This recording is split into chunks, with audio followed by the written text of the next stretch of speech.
You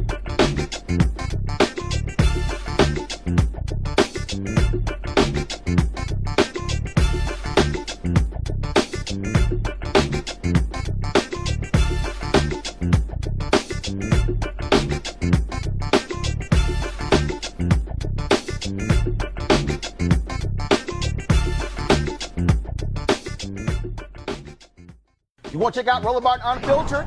YouTube.com/Roland S. Martin. And subscribe to our YouTube channel. There's only one daily digital show out here that keeps it black and keep it real. It's Roland Martin Unfiltered. See that name right there? Roland Martin Unfiltered. Like, share, and subscribe to our YouTube channel. That's YouTube.com/Roland S. Martin. And don't forget to turn on your notifications so when we go live, you'll know it. Folks, welcome to BeWoke.vote. I'm your host, Roland Martin, also the host of Roland Martin Unfiltered. When we think about some of the greatest organizers and teachers, when we think about the Black Freedom Movement, some call the Civil Rights Movement, we often hear the names like Reverend Dr. Martin Luther King Jr. We hear, of course, Roy Wilkins. We might hear about Fannie Lou Hamer. But I've always said two of the most unsung heroes, Ella Baker, one of the greatest organizers that we have ever seen, and also my next guest, Reverend James Lawson. He joins us right now. Glad to have him here. Good to be here.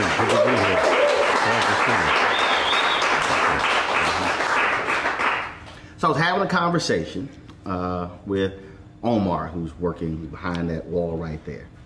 And we were talking about young folks and voting and how we keep people mobilized. And I said the most underappreciated aspect of the Black Freedom Movement was the fact that y'all taught folks.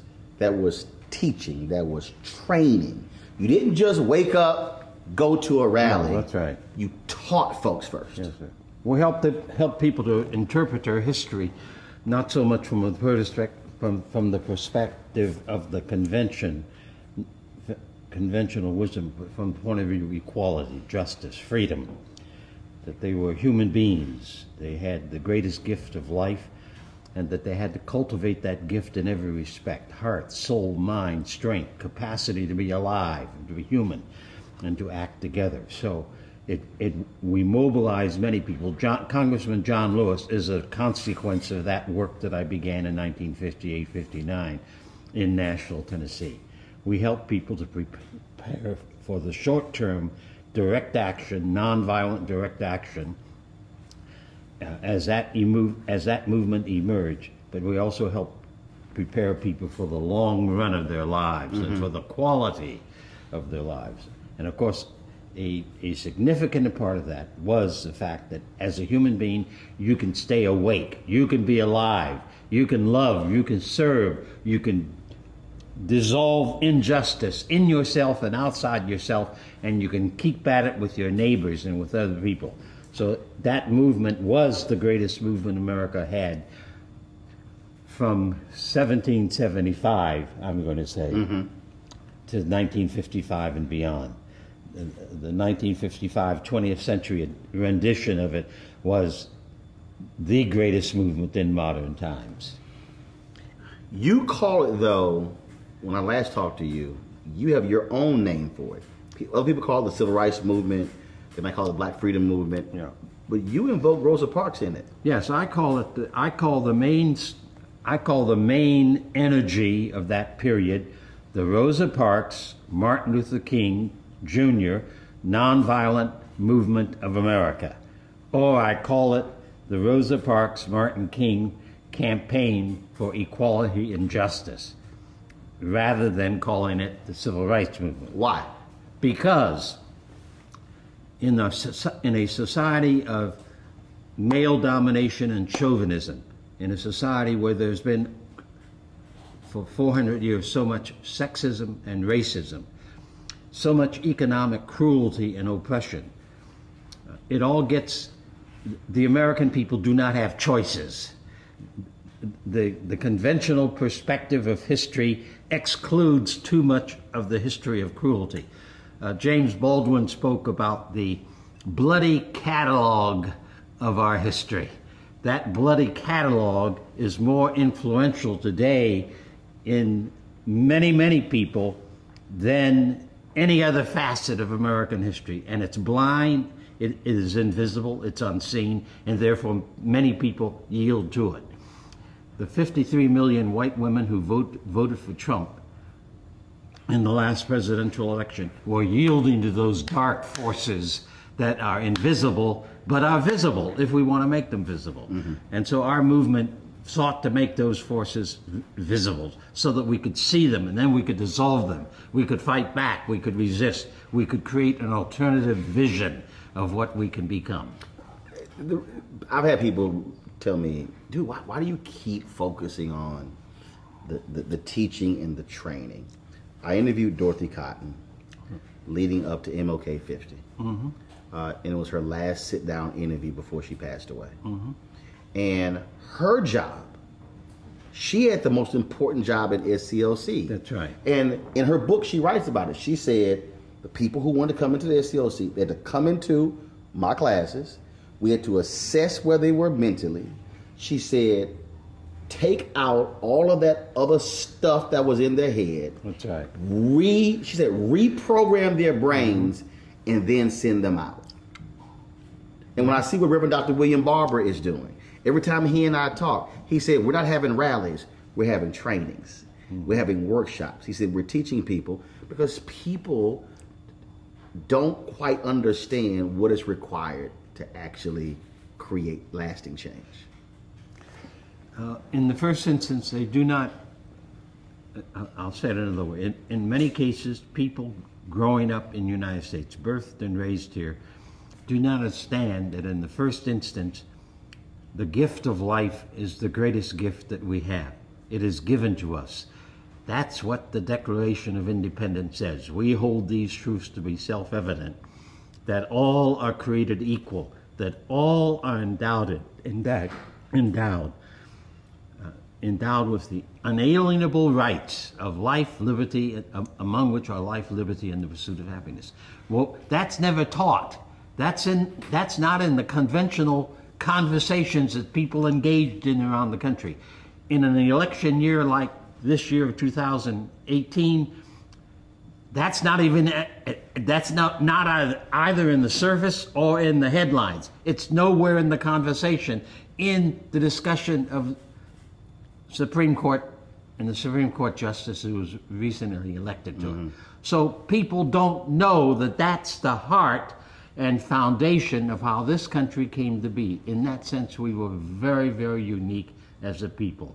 Even though from the beginning, 1776, blacks were excluded, Indians were excluded, people who had no property were excluded, women were excluded.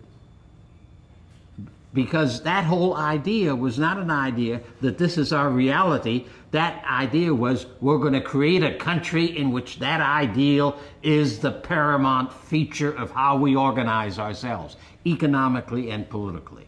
That's a very, very different kind of scheme. You were a university professor dealing with young people in the Nashville movement. No, I was a pastor. I'm sorry. At first, I was a full-time organizer in the emerging nonviolent movement, teaching people the philosophy and the theory and the tactic of nonviolence. So, for an example, the Little Rock Nine, 1957, 58, 59, they were told by the lawyers and the NAACP and the white school board in Little Rock that if you get hit, you cannot hit back. If you get lots of terrible cussing at yourself and so forth, you may not cuss back. And that was a dominant pattern in those desegregation processes. So I tried to help them understand that what they were really being told was not to not fight back, but to fight back with dignity, to fight back with courage, to fight back with compassion. Do not allow the hostility to make you sick as a human being, but allow the hostility to be used that you conquer it and can live through it and work through it and become yourself a stronger person than you ever imagined possible. And you had to confront that when it came to the war. And you could have gotten out of serving. And you said, I'm not going. Well, it was actually, it's actually something else. I met my first racist epithet at age 4 in the streets of Massillon, Ohio. And I struck out and began to fight that white boy who lived in my neighborhood. Mm-hmm. We were playmates, but he was being taught that poison. That whole experience had made me aware of the fact that I was called to be a human being, and that names and all could not destroy me, but that they had to be resisted in order to be changed. So as I grew older, I realized, therefore, that every racist law, every racist ideology, every Jim Crow law, every no to being a man, a person in the world, I had to reject and resist. Then I recognized that the Selective Service Act was also an unjust law, and that therefore I did not want to obey it. Though I had registered in the draft, I was making the effort to follow Jesus. I was making the effort to be a person who resisted every form of injustice and cruelty to other human beings or to myself. So I decided that the Selective Service Act was an unfair act. Now, this later was confirmed in 1960 when in Memphis, as a pastor of a large congregation, I had 4 to 6 young black men who were college students who were not exempted by the white draft boards, but drafted. A student could be exempted. Paige Parker and others in my congregation were not exempted. So the death rate in Vietnam, in a Memphis city, was 50% white boys, 50% black boys. Though white was the majority community. The same thing went on all across the country. Few people were aware of that. But that's how unfair and unjust Selective Service Acts were. So I simply said I would not cooperate with that. 67 then, But you Muhammad Ali. could have got a waiver. Huh? But you could have got out of that. I could have gotten out of it, of course. But that's not the way of the conscience. The way of conscience is to walk through the issues that are unfair and unjust and to deal with them to the best of your ability. And you paid for it. Yeah, I went to prison for 13 months, federal prison. That's correct. At age 21, 22. Did you have... Interfered with my college degree. Did you have relatives or professors or friends saying, Jay, what are you doing? No, I had... Man, you can get out. What are you doing? Well, not my close friends, not my younger brothers, not my father or mother.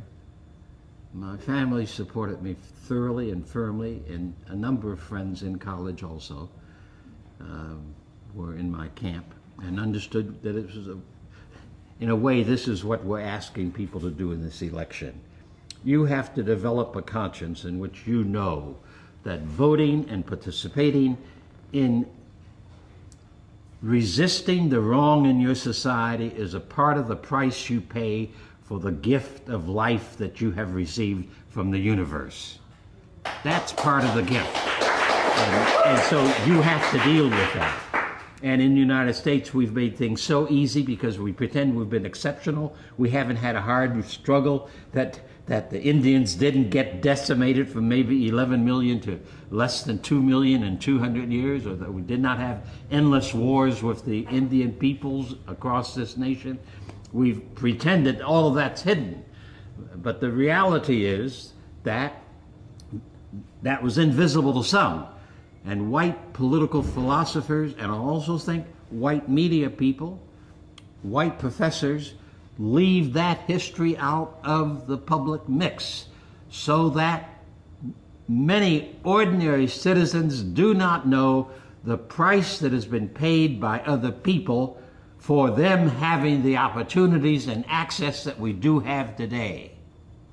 That's part of the reality of conventional thinking. Earlier this year, we were in Memphis for MLK 50. That's right. Mm-hmm. And it is still amazing and just stunning and powerful when you see that just basic sign, I am a man. Exactly. Where did that come from? Where? Because most people see it, but that had to come from somewhere. Yes, that's right. It comes from black song in the centuries of slavery, especially that huge body of literature, which is called the Negro spiritual or black song. When you go through some of that music, and I remember, for an example, as a child singing "Go Down Moses, Let My People Go." Well, that's a liberation song. That's a resistance song. It comes out of the Hebrew Bible. That song and many other songs like that in that black song literature said over and over again, and oftentimes in masked language. You are not a slave, you are somebody. You are a child of the universe, you are a child of God. You are loved, you are created in love. Your task is not to allow this slavery to capture your soul or diminish your humanity, but to grow into the full bloom of that humanity. So I am a man, you are somebody, we are the people of God is a part of the kind of mantras from the past. And I use that very frequently in all of our struggles across the southeastern part of the country, in Nashville, in Jackson, Mississippi, in the sanitation strike in Danville, Virginia, all around. That was a common message from Dr. King, from Ralph Abernathy, from Matthew McCullough, from Kelly Miller Smith, from a whole range of preachers who were actively engaged in that big movement to desegregate public life in the United States. You mentioned sanitation workers. When I interviewed labor organizers who were working with those sanitation workers, we were having this conversation, and I said, folks, I said, you know, whenever we talk about Memphis, Dr. King being in Memphis, for me, the problem is that we forget why he was there. It was those men who said, we demand respect. Yes. Mm-hmm. And I talked to some of those men, I talked to their children, and the two workers who died. Yes. I talked to one of the sons, and I asked him, I said, what do you want people to know about your father? Because frankly, most people don't even know those two names. That's and right. He said, I want them to know that my dad just wanted to feed his family. Yes, that's right. They were hardworking people who thought that their responsibility with their family and for their family, with their wives and all, demanded that they stand up and seek change in that year of 1968. That's correct. Any number of them were baptized people of the churches where they heard some of these messages there. They had a deep nobility about themselves that made it possible for them to take on the economic system in the Memphis Mid-South area. And they decided that mm-hmm. before anyone else in the community did, you see. Mm-hmm. While I knew of the struggle going on and knew T.O. Jones, the chief organizer, and told him I'd be supportive in any way I could, nevertheless, they themselves made the decision that the strike was the only way they could create the power to change what they called the plantation. And that distinction is important because, again, what often happens when history is rewritten, it becomes, oh, no, this was a leader and that was a leader. And so, for instance, I mean, they tasked you with making the call to Dr. King to come to Memphis. Right.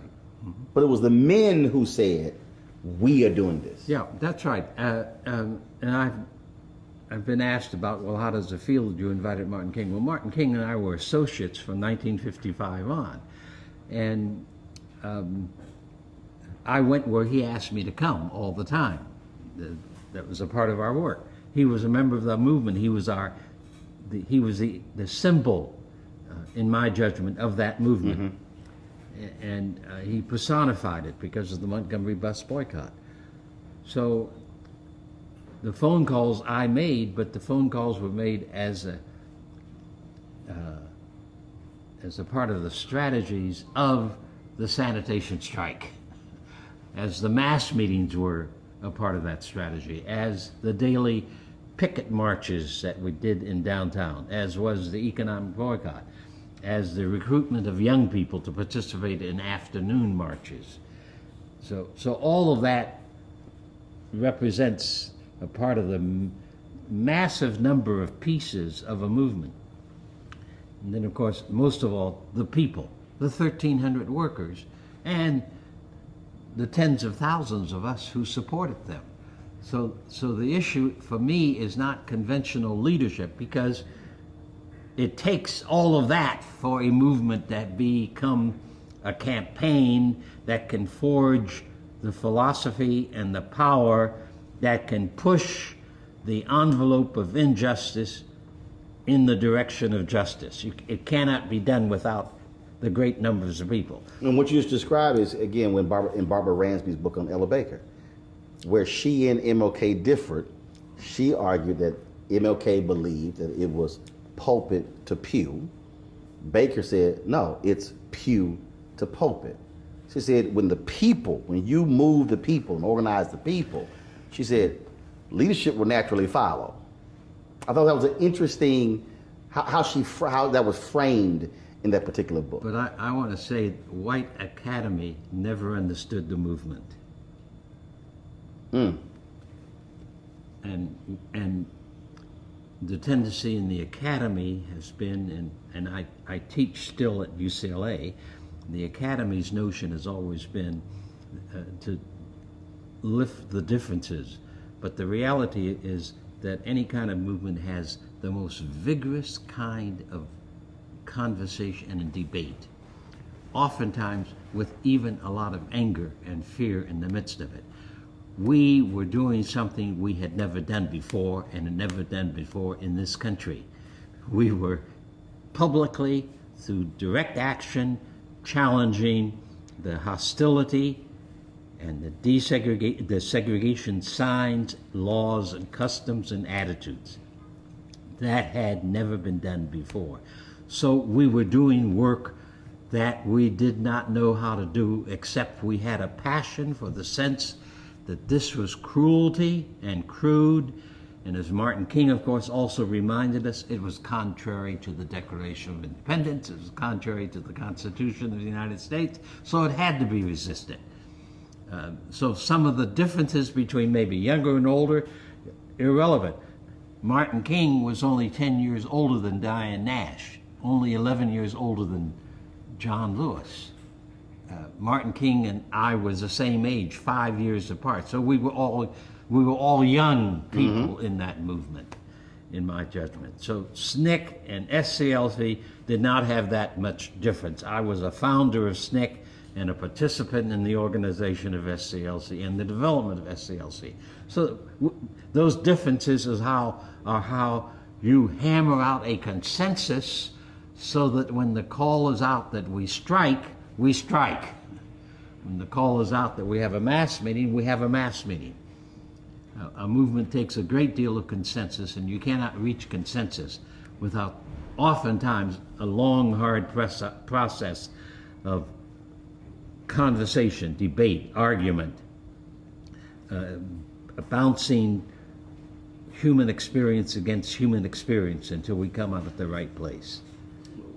I was at Mason Temple on April 3rd where they had the... April 3rd, 2018. Yeah, I was there. Year. I was at 2018. Yes, right. You were there April 3rd, 1968. That's right. I was there, yeah. Mm-hmm. And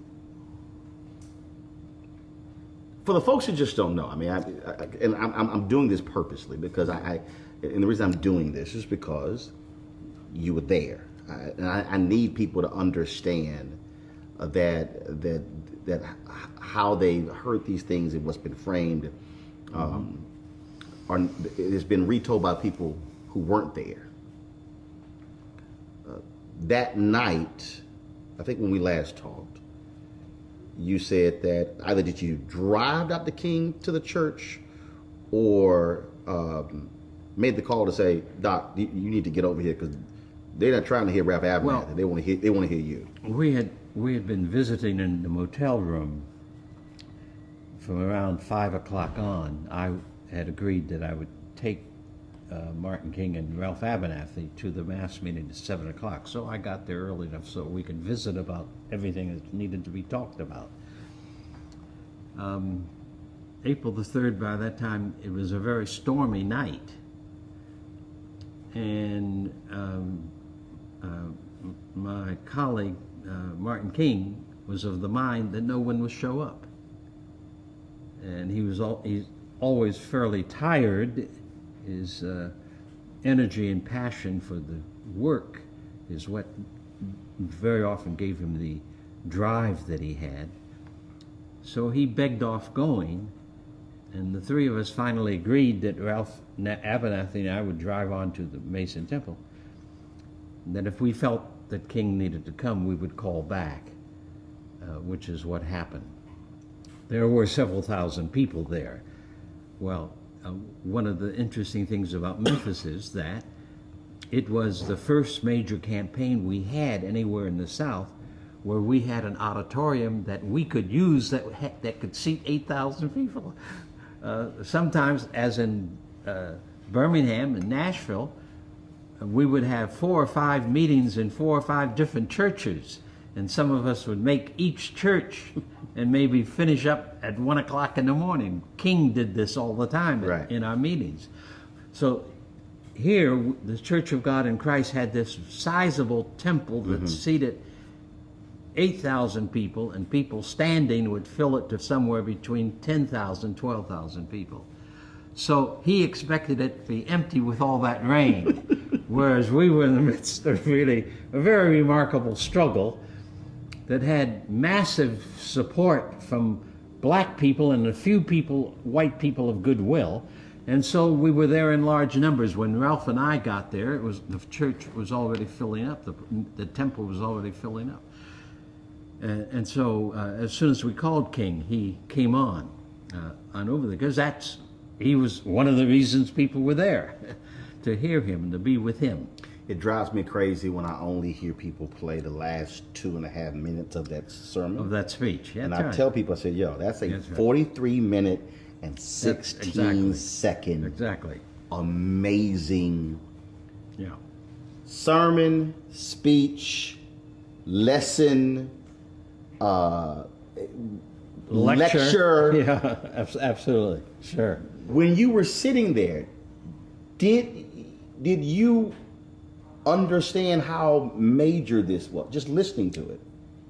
Because obviously, we've gone our own history, but sitting there, were you going, this is an amazing speech, sermon?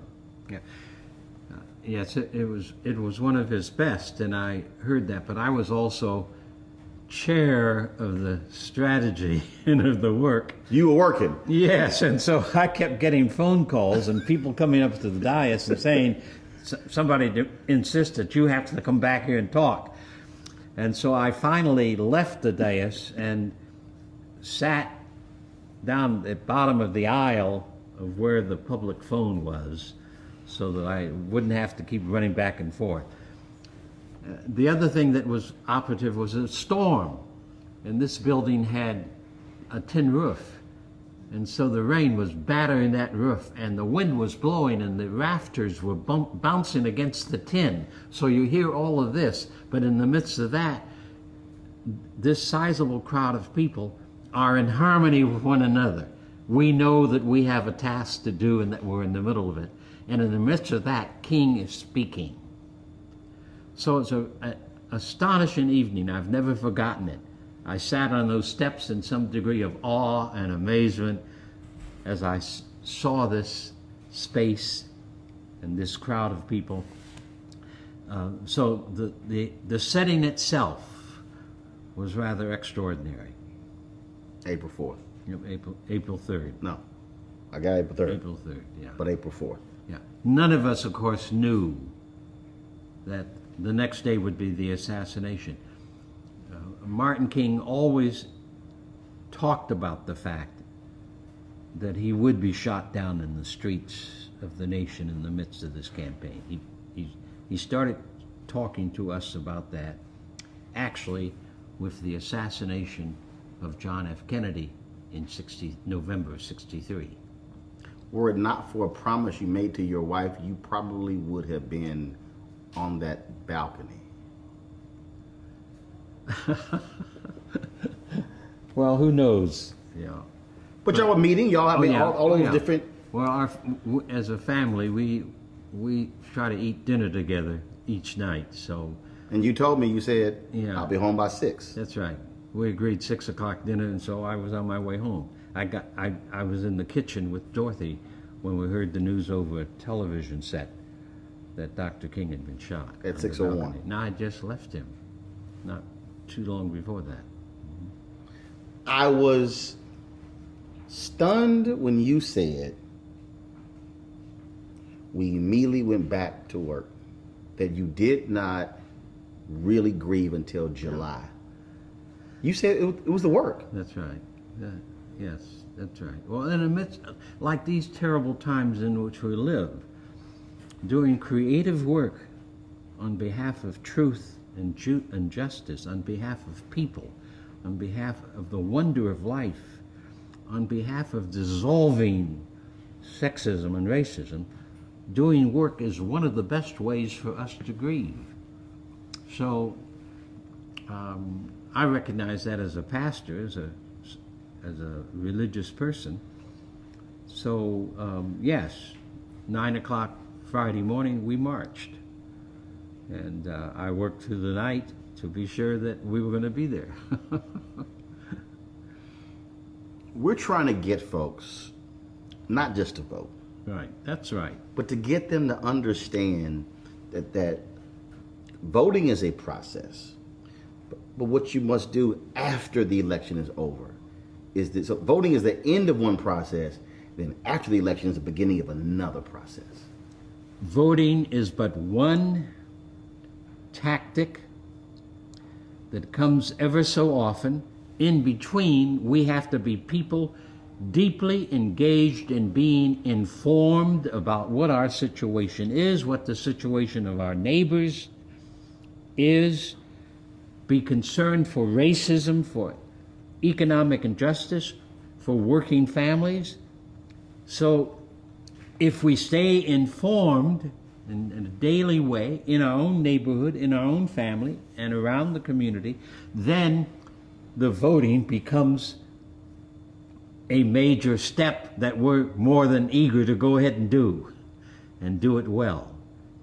Get informed, as we in California have to be this year, because we have so many measures on the ballot, as well as Congress, and many of those measures are deceptive, some of the measures are not. So to be engaged, to be an engaged human being, not a distracted human being, but a human being who is what the Buddhists called mindful, to have mindfulness of where you are and what's going on around you.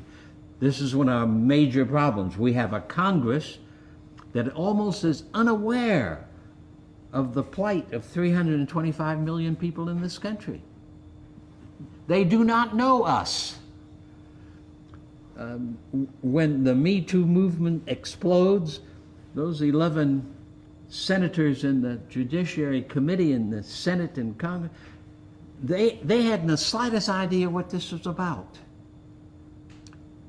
if they knew their country, they would know that second-class citizenship for women and using women as objects for sex has been a long time form of oppression in this country and elsewhere. They would have known of the rape of Indian women, of the rape of slave women.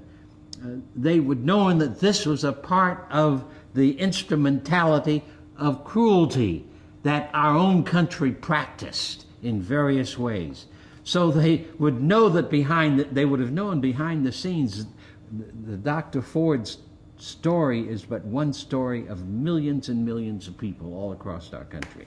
When you saw the folks, the women who were on Capitol Hill, and when you saw the folks who were banging on the door of the Supreme Court, and then Mitch McConnell says, "Oh, these angry mobs and these paid protesters, and they wanted to harm us, and this is uncivil." How would you respond to Mitch McConnell? Well, Mitch McConnell is one of the most crude, cruel men we have ever had a political figure in this nation, and as a majority leader. That's number one. Number two is that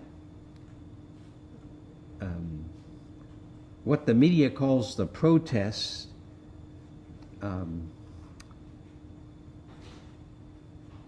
was all right, I suppose. But from my perspective, as a strategist of direct action, it was a mistake. How? Number one, Judge Kavanaugh, anyone who knows anything about the last 50 years in the United States knows what Judge Kavanaugh represents. He represents sexism. He does. He represents racism. The Federalist Society is a society that grew up out of the desegregation movement of the 60s and 70s, and out of the Supreme Court saying that the Constitution includes everybody. The first time that ever happened from the Supreme Court was in 1954.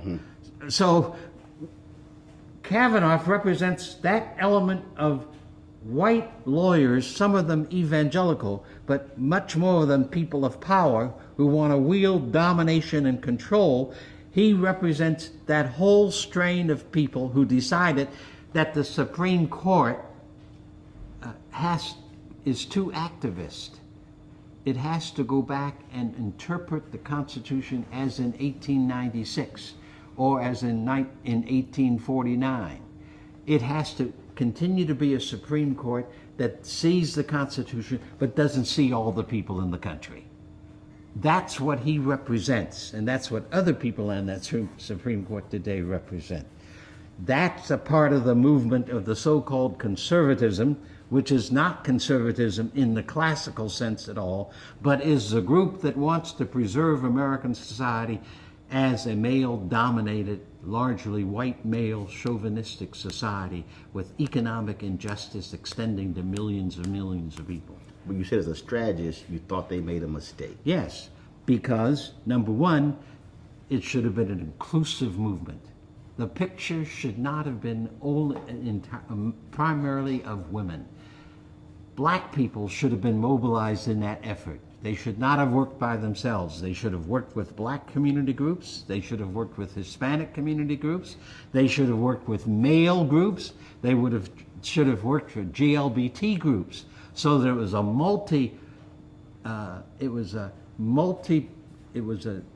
diverse, multi-ethnic, heavily mixed gender protest campaign. And because that is the way that campaigns in the 21st century must be. They must represent all the voices in this country who are seeking equality and liberty for all. You are not afraid to challenge folks who lead organizations or movements or whatever. When I asked you about Black Lives Matter, you said, again, as a strategist, you have some serious concerns. Yes, because all through the 20th century, all kinds of people around the world took on major tasks of doing justice in which they used the philosophy and theory and the tactics of nonviolence.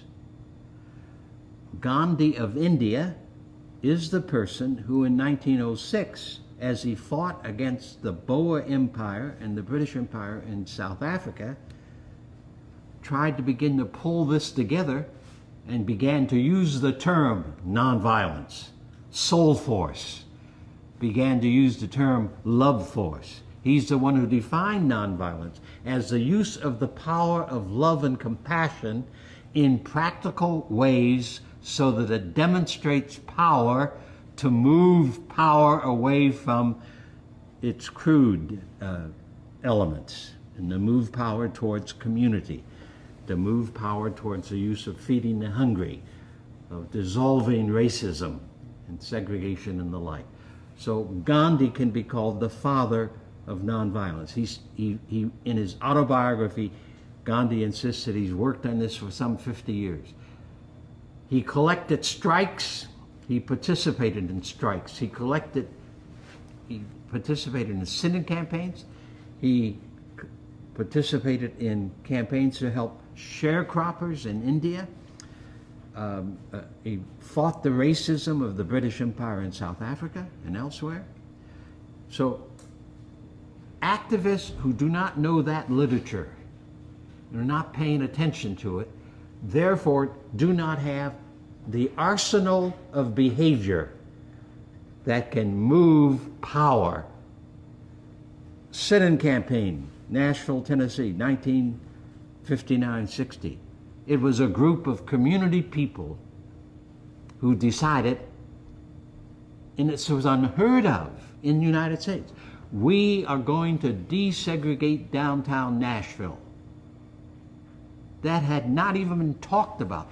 It came about because we had for 6 months weekly Saturday morning meetings where 30 to 60 of us met at Saturday morning, and we thrashed out what is the situation we're facing? What are these issues we look at? The first 3 months, we did nothing but a laundry list of the plight of the Negro in Nashville, Tennessee. So you didn't plan a march? You didn't plan a rally? We didn't plan anything.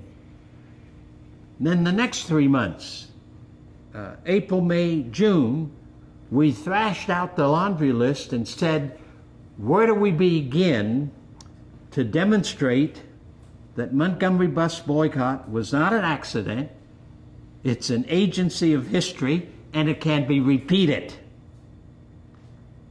And the unanimous decision out of those meetings was, we will desegregate downtown Nashville.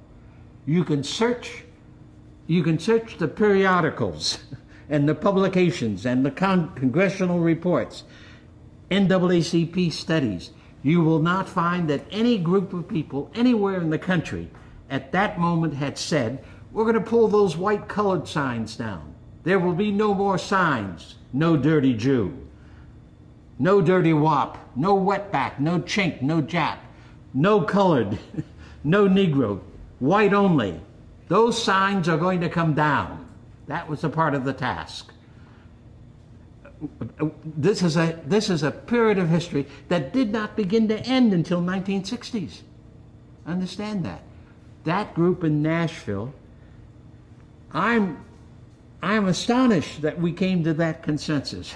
I'm saying to myself, good heavens, how are we going to do this? I was supposed to be the strategist. I had never organized a campaign before like that.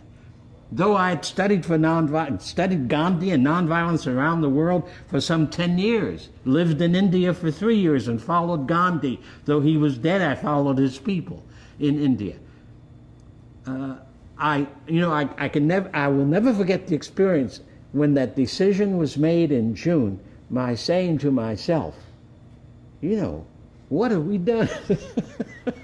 And how is this going to be accomplished? There were no guidelines at that moment. And I proceeded then And C.T. Vivian was a pastor in the city at that time. I did not know John Lewis at that time. I did not know Diane Nash. I did not know Miriam Berry. These were all people we recruited to come to the first workshops in the fall of '59 as we began preparing ourselves to do this work. So that threw into the United States a local community that offered a methodology that had been well researched and that we knew could effectively mobilize the forces that would say those signs are immoral, they're bad, and then would have the power to force the political system, the newspaper system, the business system to say they must come down. The city has to begin desegregation. And so Nashville was the first city in the southeastern part of the country that began to pull those signs down, renovate restrooms and waiting rooms in public places, pull the public signs down, the private signs down.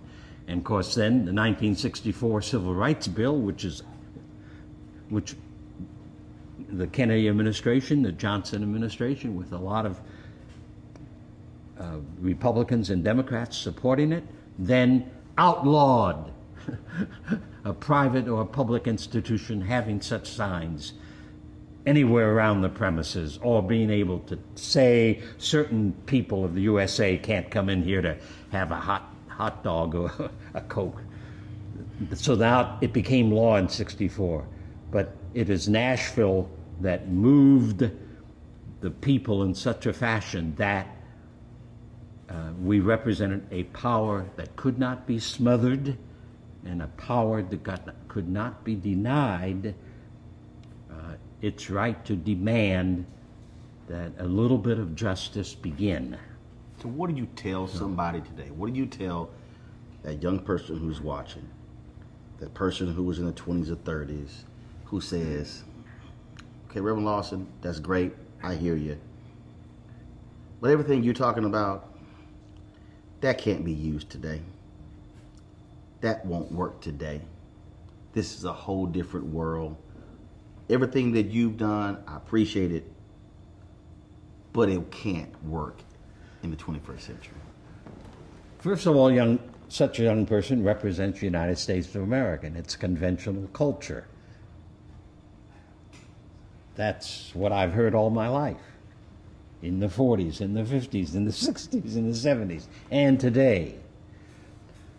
But they better begin to recognize that in socio-political issues, cultural issues, there are some rules that the universe will not allow to be broken.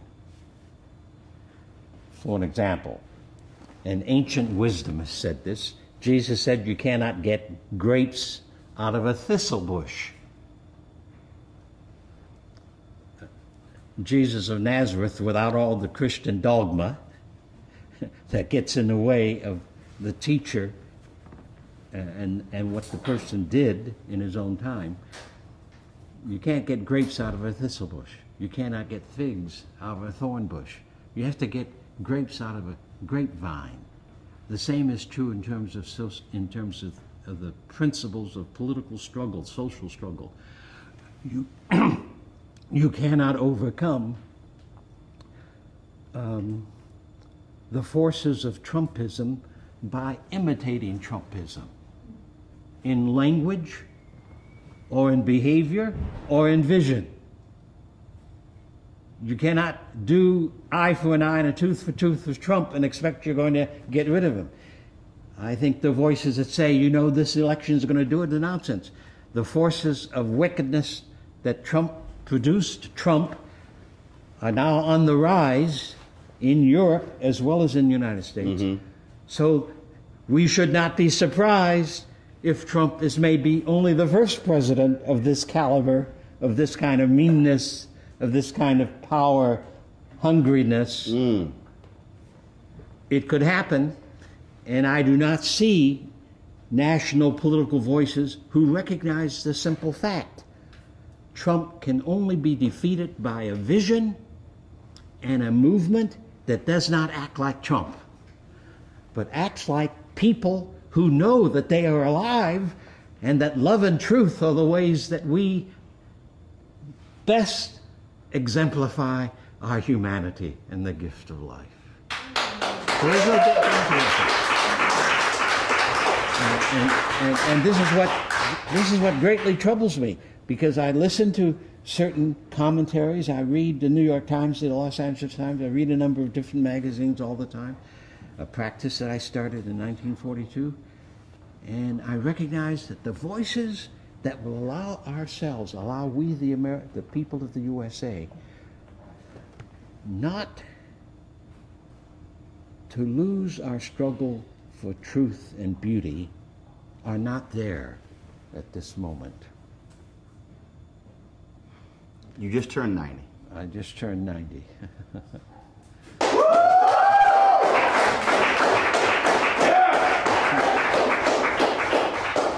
You spent nearly all your life in that pursuit of equality and freedom. Yes, that's yeah. Mm-hmm. Someone might say, if you couldn't achieve this thing in 90 years, I just don't see it happening. Yeah. Do you believe that it will happen for those who have been disenfranchised, who have been oppressed by white male supremacy in the United States? Can we actually achieve that? My great-great-grandparents, we have learned, were slaves. My great-grandfather, as a very young man, with a small young son, escaped slavery going up through the Underground Railroad, through Philadelphia, up into the Guelph area of Ontario, where my dad was born. Now, all kinds of people then said that slavery is not supposed to be what's going on. We will have to destroy it. So my great-grandfather was one of the people, as a very young man, who therefore said, I'm not going to live here under slavery any longer. So we don't have slavery now.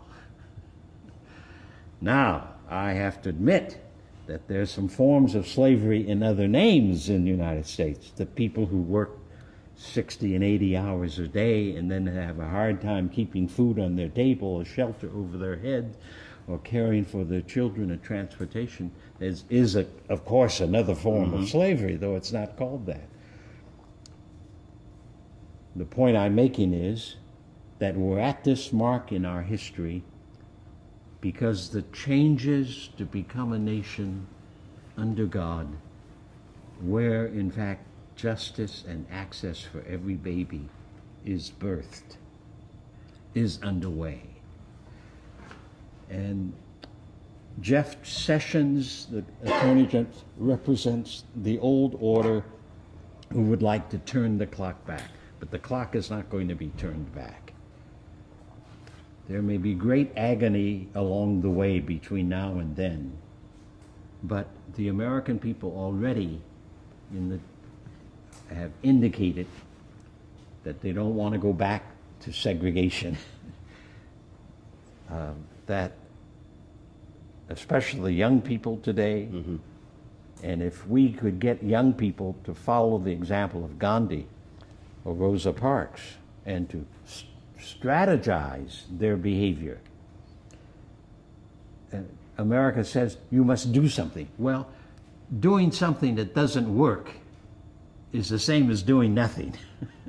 That's Gandhi. So what we did in the Birmingham campaign, the St. Augustine campaign, the Albany, Georgia campaign, the Freedom Ride, the Mississippi Summer campaigns, where we strategized and we analyzed our system and tried to put together the strategic offense that would make a difference. That kind of work in activism is essential work for the next 100 years or so. Two more questions. if there is a group that's assembled, and that group is Pastor Robert Jeffress, Jerry Falwell Jr., Franklin Graham, Paula White, Tony Perkins, Ralph Reed. Oh, yes, Ralph Reed especially. All these white conservative evangelicals who say they all love Jesus. No, they don't. They don't know what that means. If that group is assembled, yeah, and you are standing before them, what do you tell them?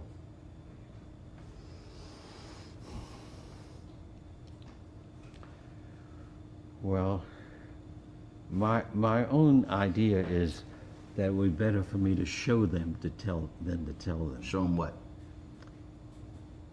In the 50s, Jerry Falwell, that you mentioned, Pat Robinson, Perkins, Jim Dobson, those are all people of my generation. They were all thoroughgoing, in public ways and in private ways, racist, who said segregation forever, who said Jim Crow laws are the way that we have to live. Jerry Falwell preached this on his old-fashioned revival hour broadcast on Sunday night. That was a national broadcast. Our movement out of the 50s, 55, 59, 60, made them change their story, made them stop preaching and teaching racism. We did it not by talking to them, but through the sit-in campaign, the bus campaign. Bus campaigns around the Southeastern, including Lynchburg, Virginia, in which the signs came down. So that stopped them. Now, one of my friends who was a gay man from way, way back, and the theologian and evangelical, Mel White, started in that same period to tell these people that they had to stop preaching racism. They started preaching then against gay and lesbian people. Now you can see that in their broadcasts, in their sermons, in their books.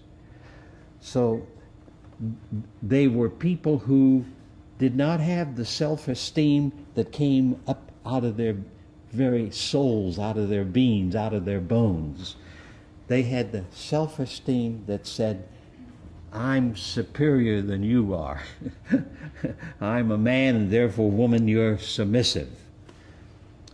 So they have to have a religious teaching that gave them superiority over some other people. Right. So that's where the whole push against gay people and lesbian people began to pick up on the radio and in television broadcast shows. That in itself reveals how weak their religion was. Their religion was not rooted in Jesus or Moses at all, but rooted in USA culture of male chauvinism and domination of some group of people over other people. So we showed them in the movement that they had to stop. And while this hasn't yet happened in terms of gay lesbian issues, and that's a much smaller issue in terms of the numbers of people who are involved, and it's a more diverse, complicated issue because it means that we human beings have to realign our understanding of human sexuality, which many of us are not willing to do. It means, in the Christian world, it means stop saying that sexuality represents how original sin is passed from parents to babies. That's stupidity that came out of the 4th century. So a whole society has to change its understanding and see human sexuality as a good gift of creation, a good gift of life that can be appropriated for the advancement of life and for the achieving human potential. So it's more complicated in that sense. But the point I want to make is that two things. One, yes, every form of discrimination against people, whether it's for complexion or creed or politics or whatever, it doesn't matter. Every form of injustice that deprives people and babies of access must be abolished. That's the task. So it's much greater than even, our work in the United States. And the second thing then that I want to emphasize is that these enemies of human life, in many ways, they cannot be talked to very well. They have to be shown by a struggle that allows them to recognize that they're up against a soul force that they cannot smother, that they cannot stop, and that ultimately will demand that the systems of domination will change. And a part of that is what's going on today, to the great dismay of too many people. So the King movement of 1955 is the first time in a very violent civilization, Western civilization, any sizable group of people started to work to change by insisting we can use nonviolence power to create the change. Gandhi said that nonviolent power, the power of life, is the greatest and most creative power of the universe. And that if we human beings turn away from conventional wisdom towards using the gift of life, which is ours at birth, we would be surprised what the future of the human race will look like. Last task. You come upon a young person. You come upon somebody who's in their 30s or 40s or 50s or 60s or 70s. And they say, Reverend Lawson, I listened to all that stuff you laid out. I appreciate all of that. I just do not believe that voting will make any difference whatsoever. They ignored that sign that's at the Civil Rights Museum, formerly the Lorraine Motel, where that black girl said, all I want for my 18th birthday is a voter registration card. They say that stuff doesn't matter. You've got 30 seconds. That's all you have. You might be getting on the plane, getting in the car. You might be trying to get to your house. And all you got is 30 seconds to tell them why they must vote. What do you say?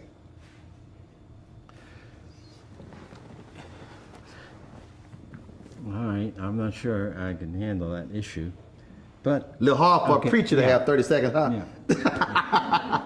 Yeah. Go ahead. Okay.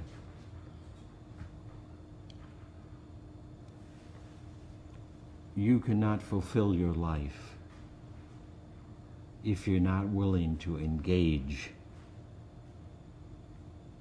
in the tactics and strategies that makes your own life grow and helps you to build the community in which you want to live. Voting is a singular method for a people locally and regionally to govern themselves.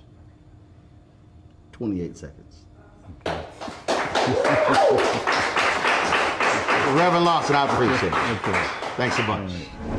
You want to support Roland Martin Unfiltered? Be sure to join our Bring the Funk fan club. Every dollar that you give to us supports our daily digital show. There's only one daily digital show out here that keeps it black and keep it real as Roland Martin Unfiltered. Support the Roland Martin Unfiltered daily digital show by going to RolandMartinUnfiltered.com. Our goal is to get 20,000 of our fans contributing $50 each for the whole year. You can make this possible. RolandMartinUnfiltered.com.